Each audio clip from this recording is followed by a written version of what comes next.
Hello viewers, এটি হচ্ছে নাকচাপা।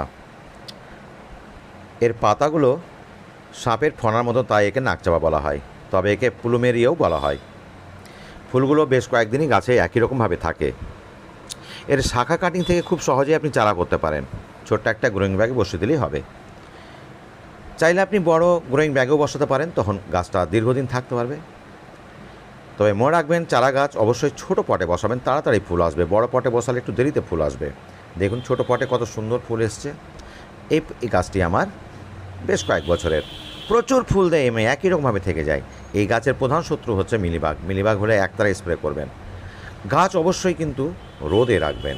আর হ্যাঁ, এই গাছ কিন্তু অন্য গাছ থেকে একটু জল বেশি খায়, তাই জল শুকিয়ে যাওয়ার আগে কিন্তু জল দিয়ে দেবেন। তো বন্ধুরা, যদি ভালো লাগে অবশ্যই লাইক করবেন, ফলো করবেন, শেয়ার করবেন। ধন্যবাদ।